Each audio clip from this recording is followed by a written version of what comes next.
O nosso oitavo episódio do Trocas Preciosas é sobre linguagem oral na infância. Para falar sobre este tema, convidamos a querida Mariana Bertolatti. Ela se formou em fonoaudiologia em 2006 e desde então tem atuado, estudado e ensinado educadores sobre os processos de aquisição de fala e linguagem nos espaços coletivos. A abordagem Pickler, o interacionismo e a cultura da infância compõem suas inspirações teóricas. Morou no Catar por 5 anos, atuando com a promoção do português como língua herança, e atualmente mora num veleiro com a sua família, observando as infâncias pelo Mediterrâneo. Para esta conversa repleta de reflexões proporcionadas pela Mari, estamos eu, Priscila Almeida e Adriana Oliveira. Aspiramos que essa conversa possa beneficiar muitos seres, principalmente aqueles que estão diretamente em contato com as crianças. Bom dia, boa tarde, boa noite. Queríamos dar as boas-vindas para a nossa convidada especial, a Mariana, que a gente gosta de chamar de Mari. E a gente está bem feliz assim, de você estar aqui conosco, assim, trocando. E, Mari, antes da gente começar a falar sobre a linguagem oral na educação infantil, a gente queria um pouquinho que você nos contasse sobre a tua trajetória profissional e o quanto as suas mudanças, que você vai falar um pouquinho mais, ampliaram a sua visão sobre o seu próprio trabalho. Bom, olá, né, a todos, muito obrigada pelo convite. Eu sou fonoaudióloga e eu me formei em 2006, então já faz aí um tempinho. Sou especialista em linguagem e enquanto eu trabalhava no Brasil, eu tinha a visão de fonoaudiologia para mim se restringia ao consultório, né? Por mais que eu trabalhasse em instituição e não só em clínica particular, ainda assim era uma visão clínica da fonoaudiologia, né? E aí foi assim, né? Eu comecei a sair pelo mundo, então eu me mudei para o Catar e lá eu descobri que dava para ser fono fora do consultório, fora da clínica. Na verdade, não é nem do consultório, né? Fora da clínica. E passei a estudar outras coisas, né? Então, a preencher outros terrenos, né? E estudando outras abordagens, outras coisas que vão conversando com a fonoaudiologia e com os processos de desenvolvimento da infância. E hoje você está em que lugar, assim, do mundo? Então, e aí agora eu mudei de novo e estou morando no veleiro e hoje, exatamente dia 8, né, de junho que estamos gravando, eu estou em Montenegro, mas eu fico aqui só 15 dias.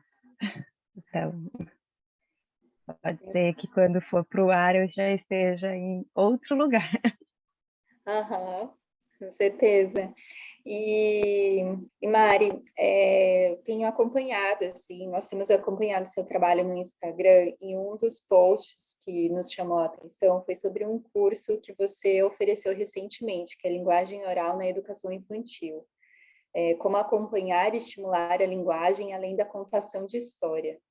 E nós achamos muito interessante, assim, essa construção do curso e a disposição, assim, dos temas são muito ricos. Uma coisa que eu fiquei observando, assim, que os temas me fizeram refletir assim, nossa, eu como mãe, como que eu não notei isso, que havia diferença, né? Então, é um pouquinho sobre isso que nós gostaríamos de trocar com você. Na primeira aula, você definiu como afinando o olhar, e um dos temas é sobre o lugar social da fala. E aí a gente ficou com a curiosidade, assim, de entender o que é isso, assim, lugar social da fala.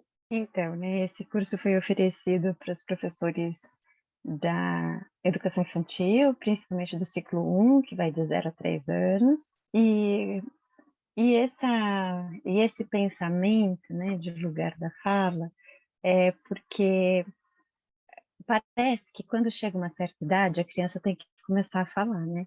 E parece que é mágica. Tipo assim, cantou parabéns, assoprou a velhinha, pronto, falou. Né? Não se pensa nos processos que tem. E parece que até a criança falar, ela também não tem lugar. Então, a gente pega o bebê e leva, a gente coloca comida na boca, a gente troca e ninguém pergunta nada, porque ele não fala. Né? Se ele não fala, logo ele não entende, logo ele não... Quem é ele? Né? E aí, a gente só pensa na fala quando ela falta. Então, aí sim ela ganha um lugar, né? Porque parece que para a gente ser... parece não, né? Uma das características que nos diferenciam dos outros animais do planeta é a fala, né? É o uso dessa capacidade, né? Dessa habilidade.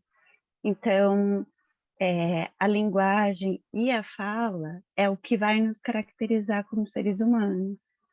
E esse lugar, quando eu chamo de lugar social da fala, é da fala oral mesmo, né? Porque por mais que existam outros tipos de comunicação, socialmente eles são subjugados. Enquanto a gente não tem a fala propriamente dita, parece que não tem nada, que nada está acontecendo ali. E nessa idade de 0 a 3 anos, o que a gente pode considerar como uma ferramenta de comunicação que não seja fala, para quem está Tudo. Sabe o que é tudo? É tudo mesmo. Quando você pega o bebê e ele contrai o corpo, é comunicação. Será que ele está gostando desse toque? Uhum. Quando você encosta no bebê e ele levanta a mão, o que será que é aquilo? Né? Pode ser só um reflexo a princípio, pode ser, mas às vezes é a forma que ele tem para se expressar. Então, as formas de comunicação que a gente tem, além da fala propriamente dita, e principalmente durante o processo da aquisição, são os comportamentos, é a tonicidade, né? Então, se a criança está mais relaxada, se ela está mais tensa, né? Então, é a tonicidade da musculatura. É o choro, né? Então, que é uma das coisas, das poucas coisas que a gente consegue perceber e até caracterizar como forma de comunicação. O restante a gente descarta, né? Mas as próprias vocalizações, e que pode ser sons que a criança está fazendo, e que pode até ser que ela não está direcionando para ninguém, mas se caiu no ouvido de alguém, pronto, virou comunicação, né? Virou troca. Que mais? Então, em que momentos que isso acontece, né?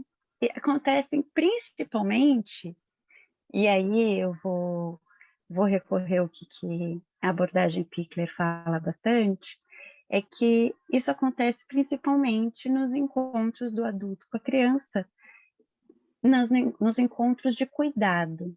E o que se chama de cuidado? É onde a criança realmente precisa de um adulto para fazer. Então, é no momento da troca, no momento do banho, no momento da alimentação, é no momento de conseguir se acalmar ou se fazer dormir.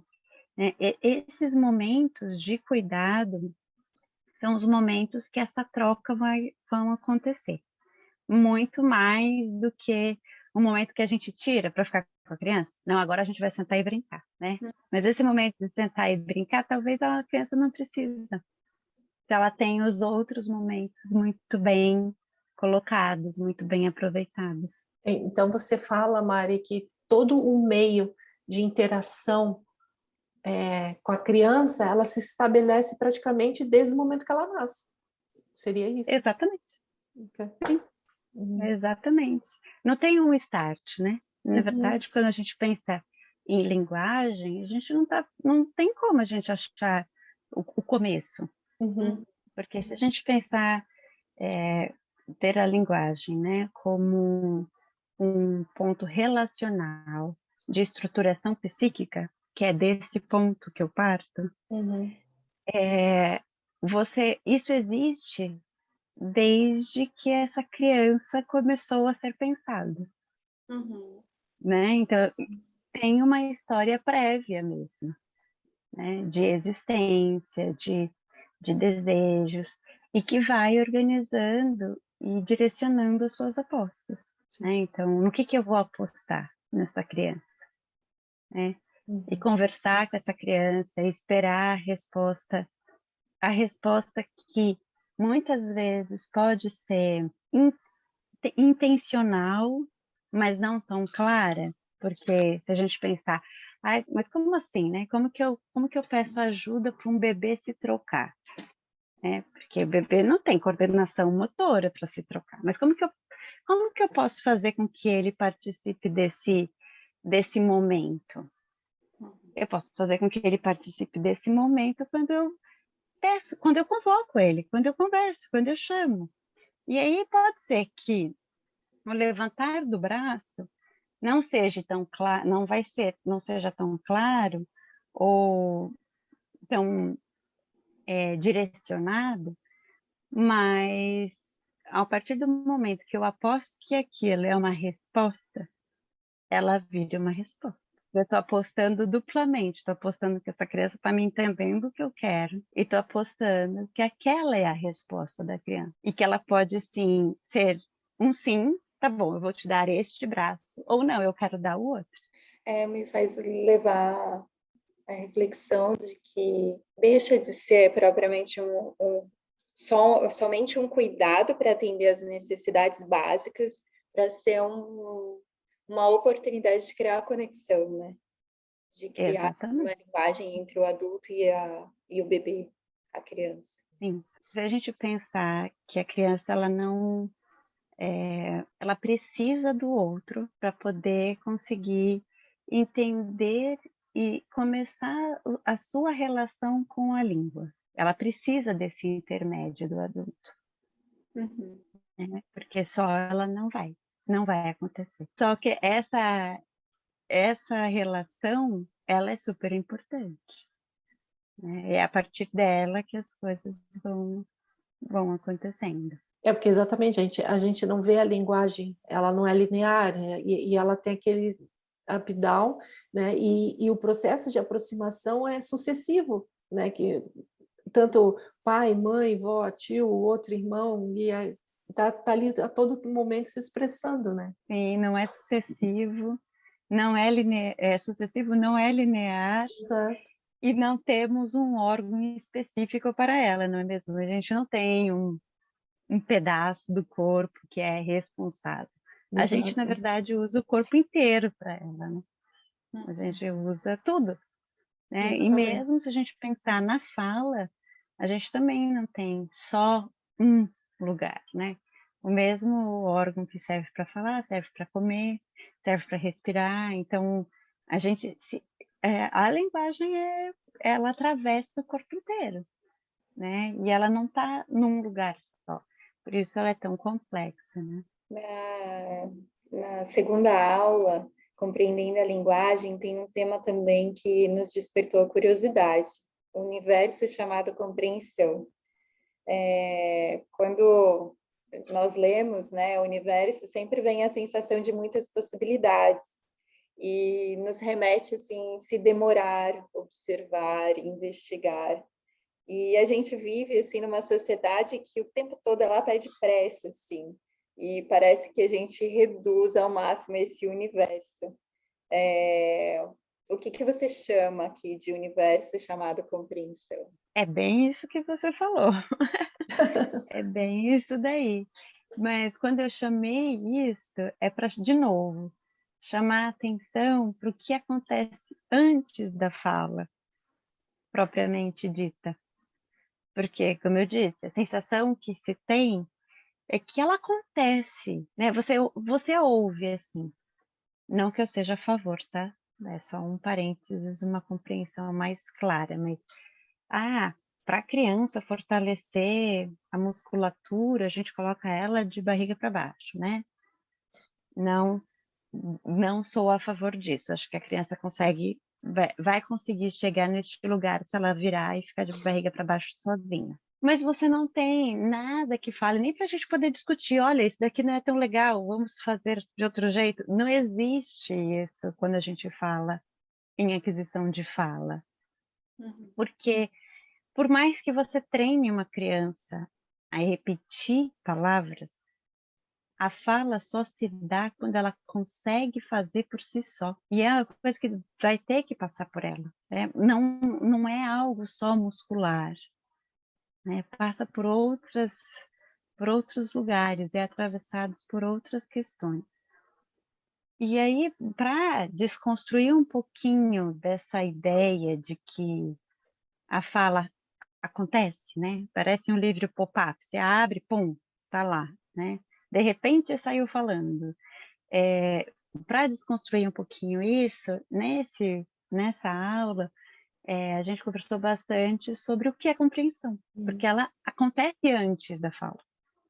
Então, é completamente um conceito equivocado a gente falar, olha, ele não fala, logo não entende, né? Porque é exatamente o oposto. Ele não fala porque agora ele está só entendendo. Porque é isso, ele precisa parar, contemplar, prestar atenção, perceber, identificar quais são os sons dessa língua, quais não são, o que funciona dentro da minha casa, com essas pessoas, ou dentro dessa escola, com as pessoas que estão, com os adultos que estão ao meu redor, que som funciona? Que som eu chamo, ou eu faço, e vem a minha mãe e não a minha avó? Que som é esse? Que movimento é esse? Então, é exatamente o oposto. Então, ele não fala porque a concentração está em outro lugar. Está em compreender o que está funcionando em volta. Está em compreender os nomes das coisas. Está em compreender o funcionamento e a dinâmica de cada lugar que essa criança passa. Eu fico pensando, assim, porque quando a gente fala, tipo, de Paulo Freire e tudo, ele fala que a aprendizagem, ela se dá quando a gente consegue se sustentar no não saber, que dá abertura para a curiosidade, né? E é um pouco, assim, te ouvindo, é muito disso, assim, a gente se conseguir se sustentar, seja no papel de educador ou no papel de pais, né? De não saber, assim, antes de colocar suposições e hipóteses, a gente conseguir se sustentar nesse lugar de que eu não sei, e a partir da minha observação eu vou encontrar esse ponto de encontro para criar uma linguagem com essa criança, seria isso? Seria mais ou menos isso, a gente não cria uma linguagem, né? A gente compartilha da mesma linguagem. Né? Então, é isso, a gente compartilha da mesma língua, né? A gente compartilha uma língua, então dentro dessa língua são aceitas algumas coisas. Então, quando a gente pensa, por exemplo, que determinados sons existem numa língua e não existem na outra, com certeza, no berço, essas crianças podem fazer exatamente o mesmo som e vão ter reações completamente diferentes ao seu redor. Porque para cada língua existe uma resposta, né? Completamente diferente. Mas, com certeza, esse lugar de não saber permite que a gente olhe para aquela criança, para entender o que aquela criança quer naquele momento. Claro que a gente vai lançar a mão do que está acontecendo em volta, né? Eu brinco que o contexto é o nosso maior aliado, porque é disso que se trata. A gente também, não adianta a gente não conversa de forma descontextualizada, não é mesmo?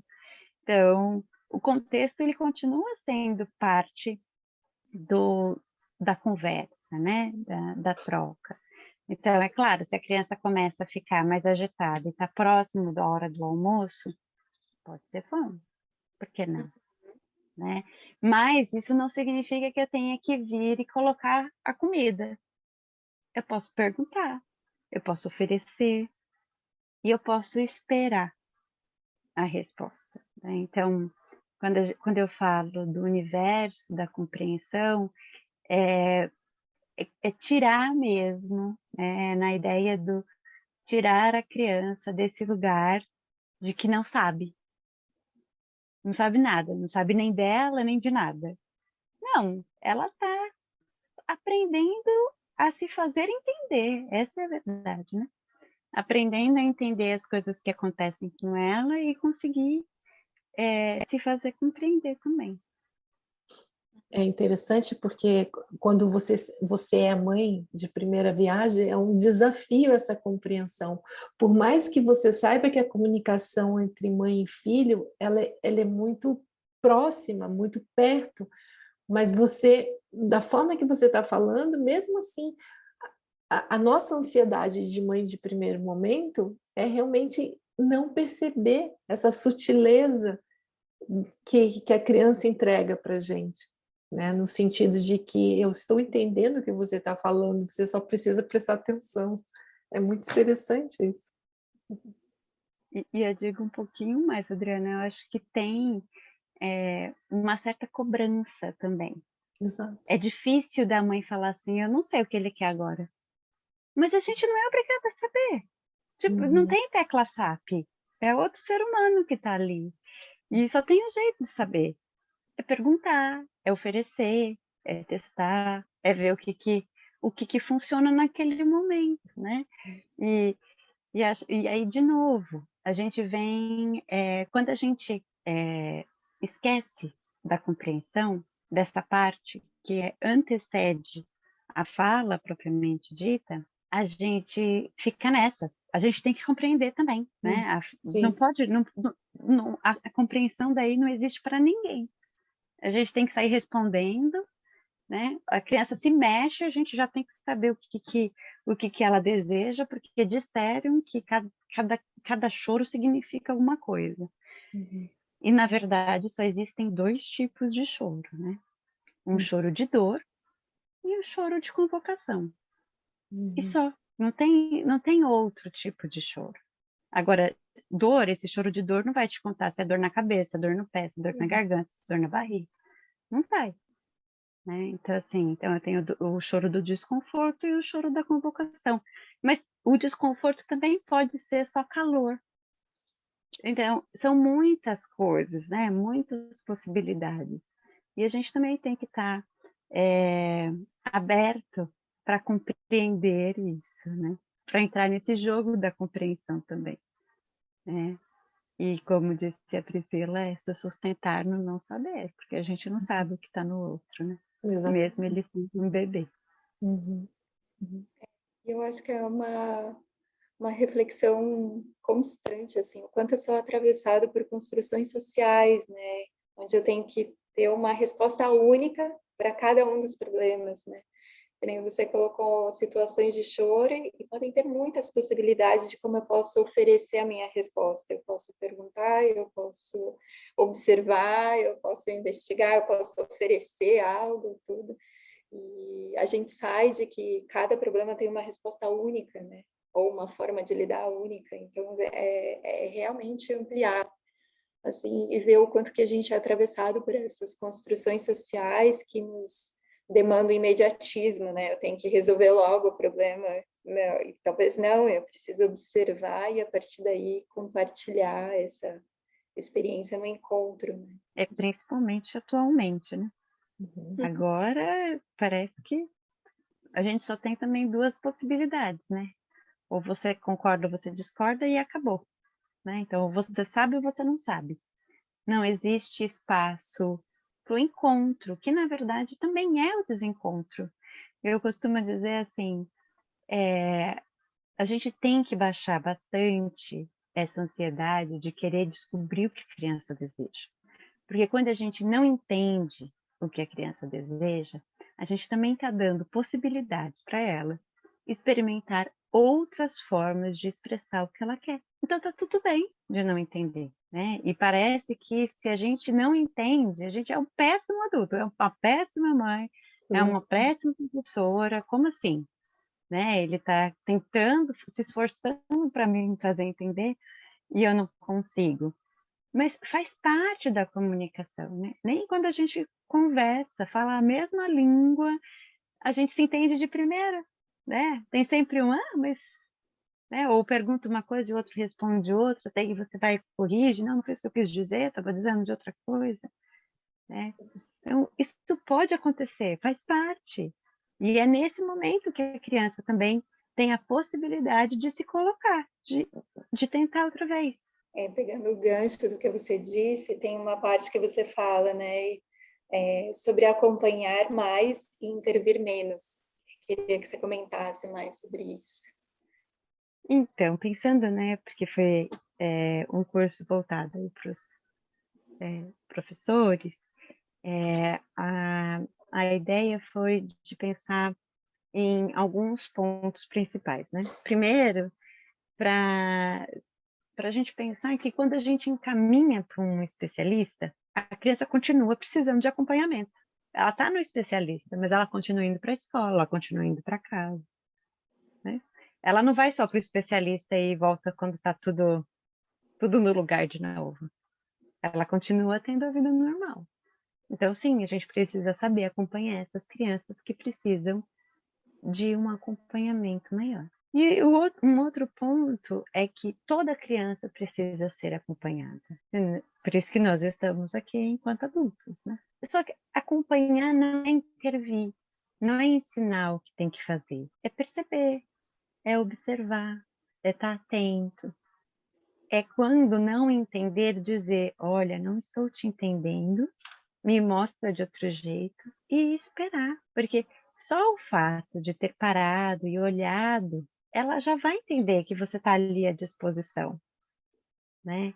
Então, o intervir menos é entender que a linguagem também, ela não é ensinada. Outra vez, ela é compartilhada.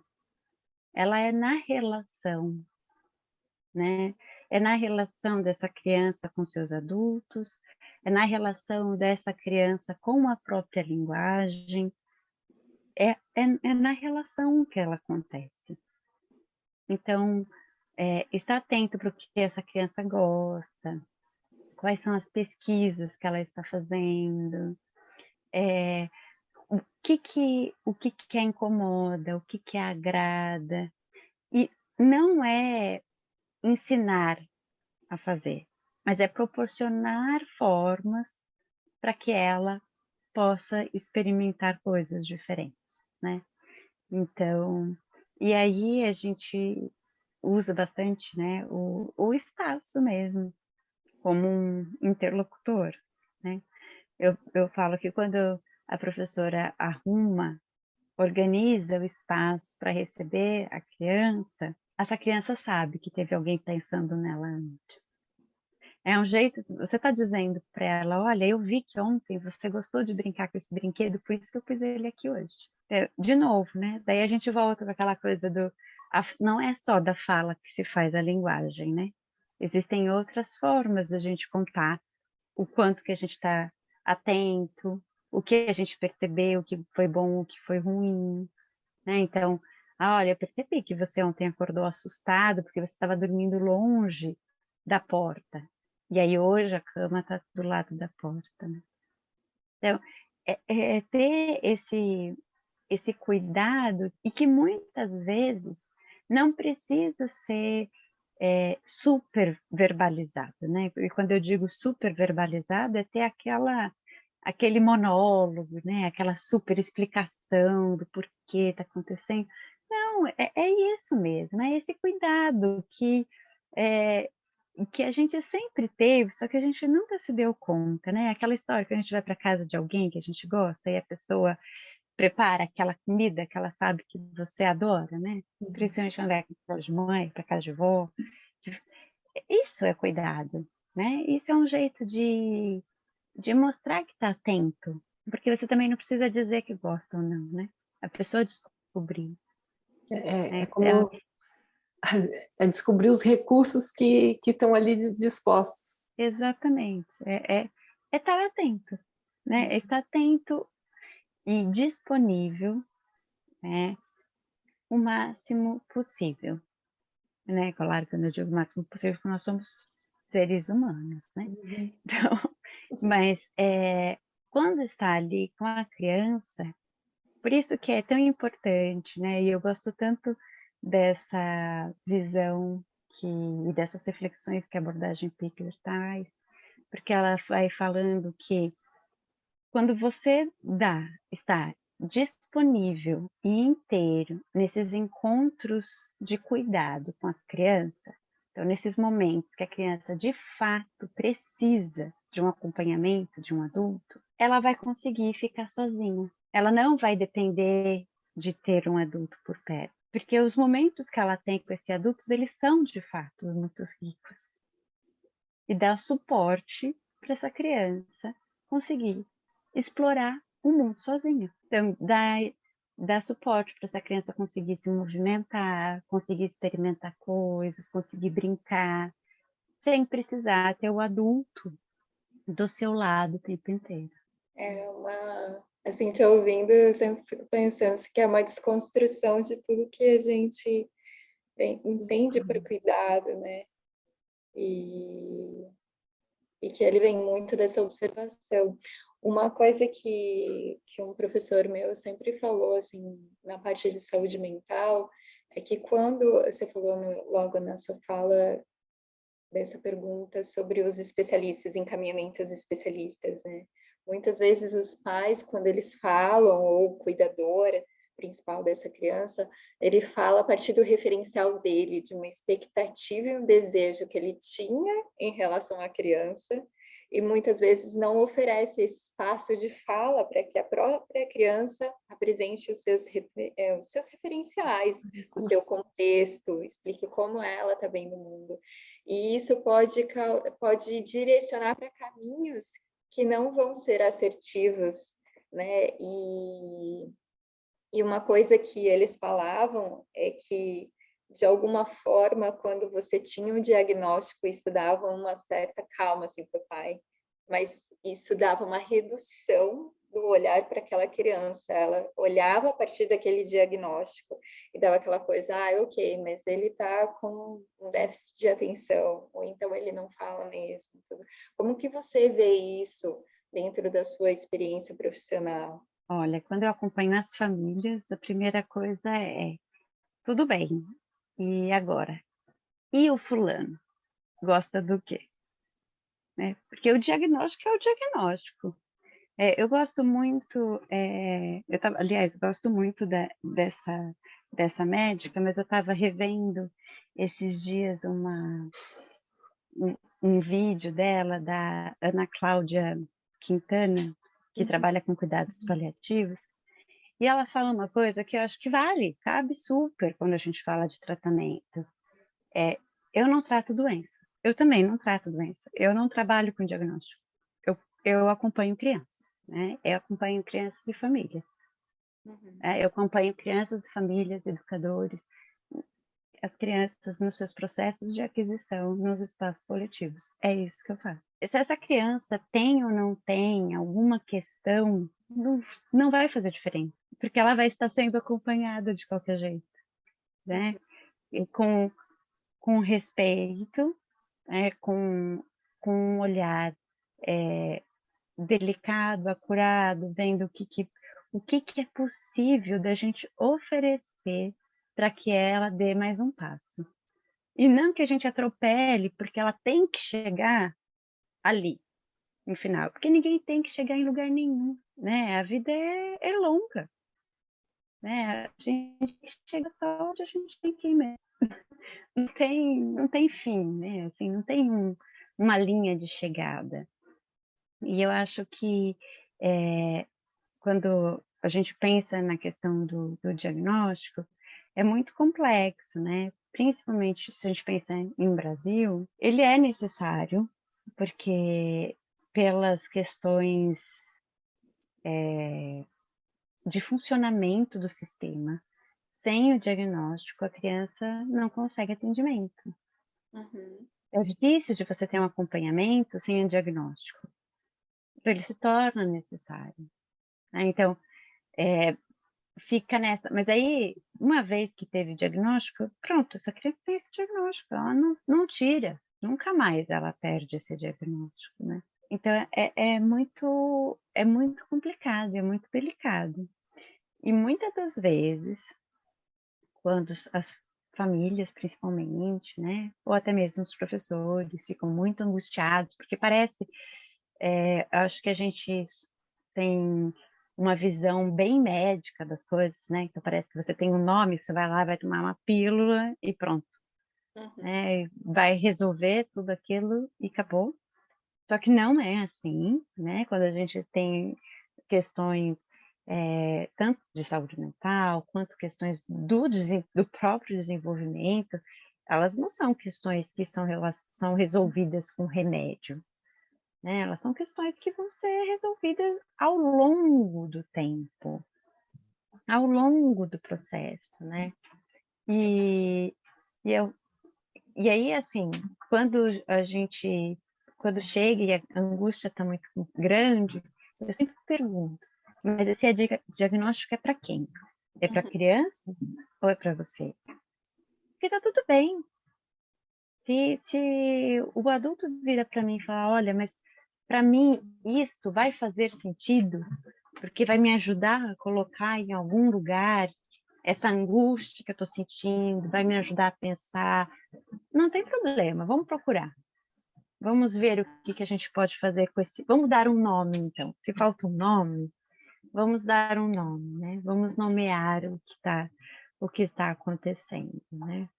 Porque a linguagem também tem dessa. Às vezes a gente precisa de um nome para poder elaborar o que está acontecendo ao redor. Meu filho mais velho, ele foi diagnosticado com hiperatividade e afetou muito a parte da educação em determinadas fases, na alfabetização e depois aos 4 anos.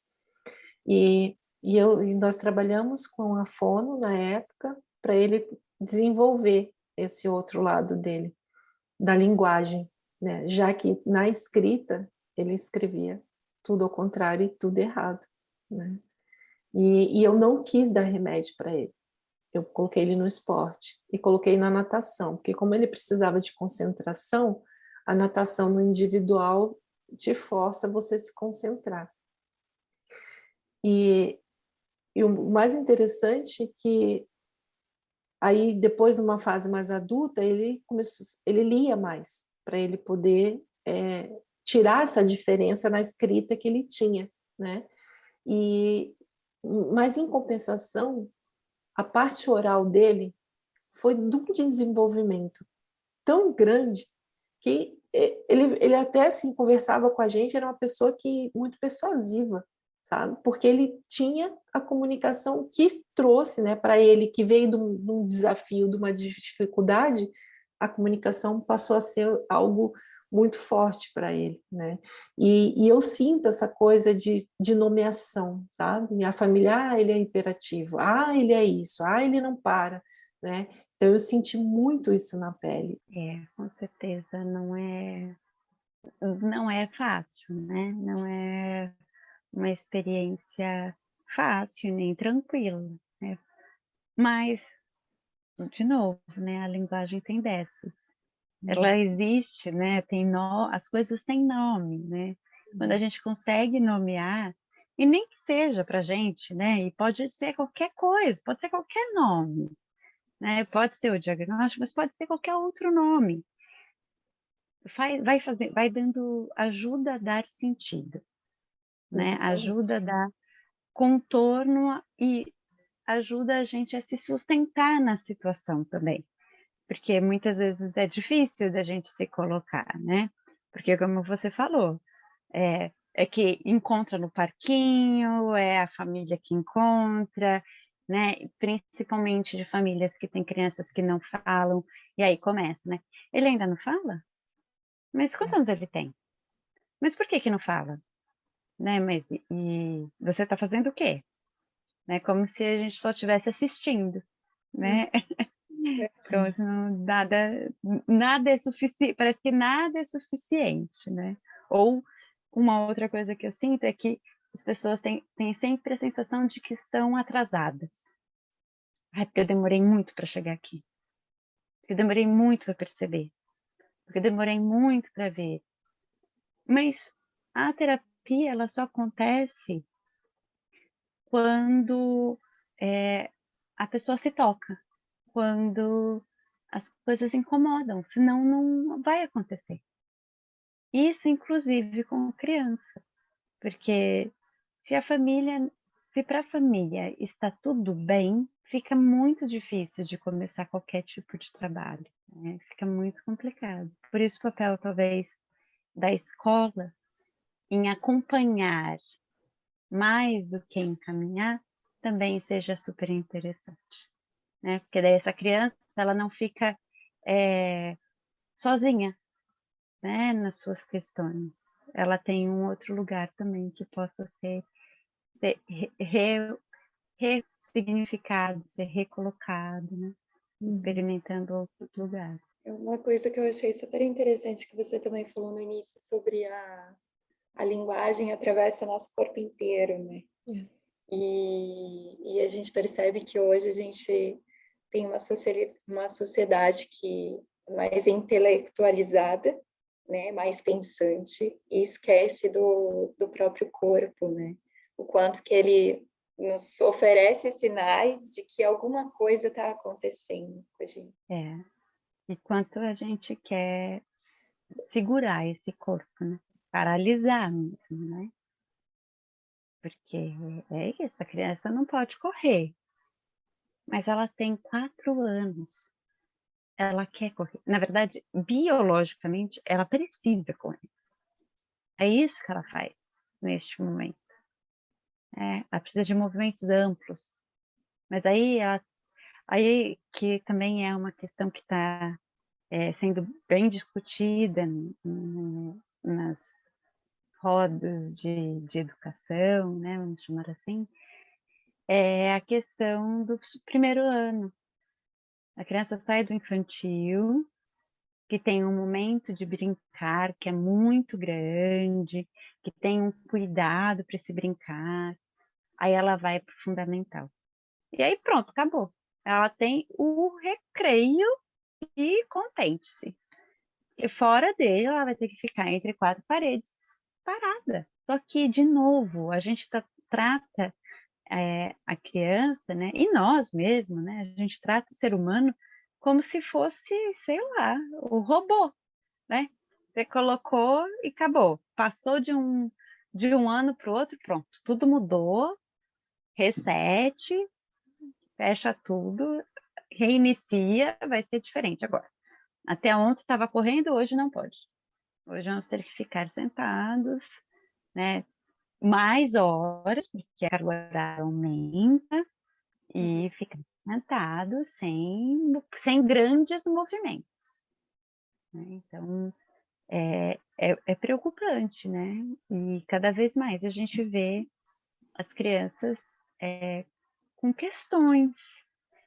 E, de fato, não são questões, talvez, propriamente delas, são questões porque a gente talvez esteja olhando de uma forma enviesada para as coisas, né? E hoje, assim, para quem quer entrar na educação, vamos colocar assim, de 0 a 3 anos, né, que vai para algum daycare ou berçário, ou está pegando essa primeira fase assim, da criança na escola, ou até mesmo para os pais que têm filhos já nessa fase ou estão intencionando, né, ter. O que você daria, assim, pela experiência, com um olhar atento, assim, que pudesse expandir assim, a visão dessas pessoas? Eu diria para olhar cada criança como uma só.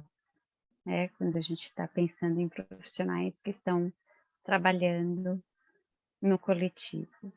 É possível, né? Quando a gente consegue atender e organizar o espaço e a rotina para que você consiga atender uma criança por vez e dar essa atenção individualizada, é possível que essas crianças consigam se encontrar de uma forma harmônica, né?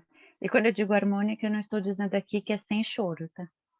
Ou sem gritarias, estamos falando de um espaço coletivo de crianças, ou seja, barulho é bem-vindo, né? E para os pais, eu diria que na hora de buscar um daycare, um berçário, preste muita atenção em qual é a proposta desses lugares.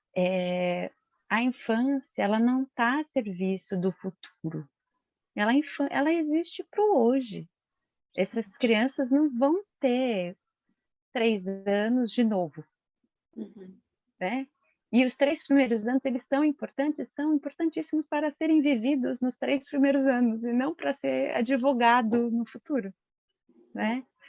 Então, preste muita atenção. Qual que é a proposta desse berçário? As crianças não precisam sair de lá aos 3 anos sabendo ler e escrever. Eles têm a vida para isso. E eles precisam de espaço de movimento, de segurança. E de segurança que eu digo, não é uma segurança que tem que ficar amarrado, porque ele não pode se machucar. É segurança porque é um espaço preparado e pensado para receber crianças desta idade. Então, elas vão poder se movimentar, ele vai poder se arrastar, se ele ainda não engatinha, ele vai poder engatinhar e ele vai poder andar se segurando com segurança. Eu acho que esses são maiores detalhes, né? Que a gente precisa ficar atento. Preste atenção como que são as crianças que estão ali em volta. Esse lugar é muito silencioso, eu não colocaria. Creche tem que ter barulho. Berçário tem que ter barulho.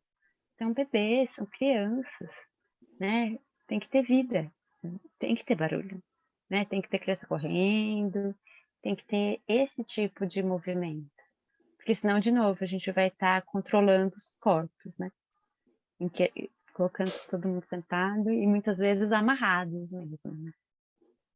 Eu acho que é prestar atenção nessa segurança de movimentos, né?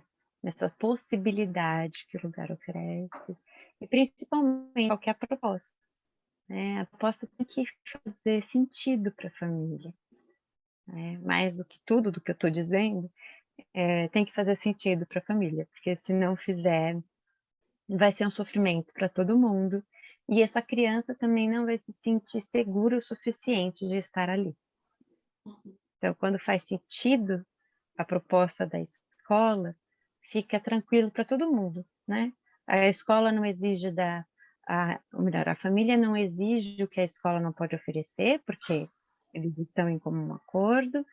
A escola faz o seu trabalho, porque a família compreendeu qual é a sua proposta. E a criança, quando vê essas duas, esse encontro, ela se sente segura, porque está todo mundo falando a mesma coisa. E o que você tem aprendido assim, em primeira pessoa, a partir das suas pesquisas, estudos, contato com educadores, famílias, e até mesmo na sua relação familiar? Você tem aprendido, assim, resumidamente, né? Porque você passou bastante coisa ao longo dessa nossa conversa, mas em poucos pontos, assim, o que você poderia dizer? Que a gente tem que começar a tratar os adultos igual a gente está estudando e tratando as crianças. Esse respeito, esse cuidado, o esperar o outro, né? É se colocar nesse lugar mesmo de não saber e de não entender o que pode estar vindo do outro, porque às vezes a gente se atropela, né? Principalmente quando eu penso nessa troca entre em trocas profissionais, a gente se atropela, né? Porque tem muita parece que sempre vem alguém te ensinar. E no fim das contas, a gente está sempre a trocar para